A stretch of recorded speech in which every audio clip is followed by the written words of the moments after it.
Derek Harper looked straight into his stepsister's eyes through the rear-view mirror. Elena was screaming his name, her voice cracking, her arms reaching out from the wheelchair as rain hammered down on her paralyzed body. He didn't blink. He didn't hesitate. He pressed the gas pedal and drove away. 4 hours later, she was still there, alone, freezing, dying. But what Derek didn't know, what none of them knew, was that a single father named Marcus Thornton was about to take a wrong turn.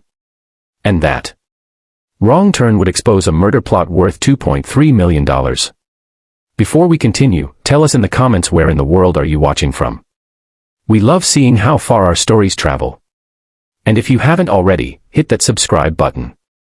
You don't want to miss what happens next. The windshield wipers couldn't keep up. Marcus Thornton leaned forward, squinting through sheets of rain that seemed determined to blind him. His knuckles were white on the steering wheel, his jaw tight with frustration. This wasn't the route he was supposed to take.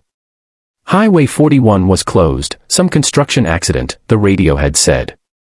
And now he was crawling through Hollow Creek Road, a forgotten stretch of cracked asphalt that cut through abandoned farmland somewhere outside Portland. His phone buzzed. He glanced at it. "Sophie, Dad, where are you?" Mrs. Chen is asking. Marcus cursed under his breath. Piano practice. He was supposed to pick up his 12-year-old daughter 20 minutes ago. He was always late these days. Always running behind, always letting her down in small ways that added up to something he didn't want to think about. He typed a quick response at a red light that seemed to exist for no reason on this empty road. Construction taking back roads. 15 more minutes. Sorry, honey. The light turned green. Marcus accelerated his mind, already calculating the apology he'd have to give Mrs. Chen. The disappointed look. Sophie would try to hide the dinner he'd have to throw together from whatever was left in the fridge. 4 years. It had been 4 years since Rachel died. 4 years of doing this alone. 4 years of being both mother and father to a girl who needed more than he knew how to give. Some days Marcus felt like he was drowning in slow motion. He almost missed it. A shape on the side of the road. Wrong. Out of place. His headlights caught it for just a second. A flash of metal, a huddled figure, and his foot was on the brake before his brain fully processed what he was seeing. A wheelchair. Someone was sitting in it in the middle of nowhere in this storm. What the hell? Marcus pulled over his hazard lights, cutting red patterns through the gray afternoon. Rain pounded on the roof of his SUV like 1,000 angry fists. Every instinct told him to call 911 to let someone else handle this to get to his daughter. But he was already opening his door. What? The rain hit him like a wall. Cold, brutal. Within seconds, his jacket was soaked through. He splashed through puddles. His dress shoes. Completely wrong for this filling with water. As he got closer, he heard it sobbing. Deep broken sounds that cut through even the roar of the storm. The kind of crying that came from somewhere beyond grief, beyond fear. The sound of someone who had given up. "Miss, can you hear me?" The figure lifted her head. Marcus felt something crack inside his chest. She was young, mid-20s maybe. Blonde hair plastered to her face, skin pale as paper, lips tinged with blue. Her hazel eyes were wide, wild, filled with something that looked like disbelief, like she couldn't believe someone had actually stopped. "Please." Her voice was barely a whisper, shaking from cold and something deeper. "Please don't leave me here. I'm not going anywhere." Marcus said it and meant it. "What's your name? What happened to you?"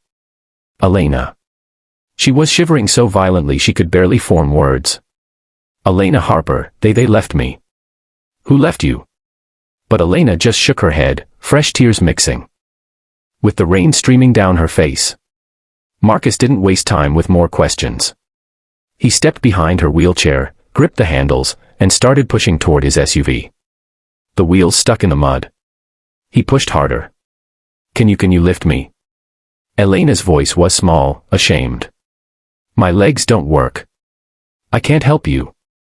I've got you." He scooped her up. She weighed almost nothing, like a bird, all hollow bones and trembling flesh. She clung to his jacket with fingers that had gone white. From cold, her face pressed against his shoulder. Marcus carried her to his SUV and settled her in the back seat as gently as he could. She didn't let go of his jacket for a long moment, like she was afraid he'd disappear if she did. "You're safe now," he said. "I've got you. You're safe." He went back for the wheelchair, wrestling with the folding mechanism until it finally collapsed. He shoved it in his trunk, not caring that it was dripping mud and water everywhere. Inside the car, with the heat blasting and the storm finally shut out, Marcus turned to look at her.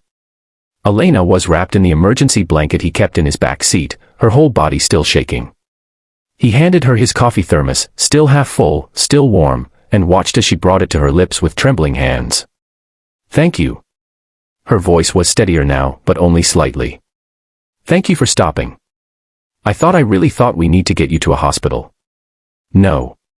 The force of her response made Marcus freeze. "Please." Elena's eyes met his. And in them, he saw something that made his blood run cold. Pure unadulterated fear. "No hospital. They'll find me there. They'll finish what they started." "Who will find you, Elena?"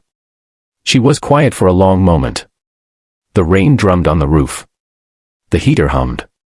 Somewhere in the distance, thunder rolled. "My stepmother," Elena finally said, "and my stepbrother. They did this. They drove me out here and left me to die."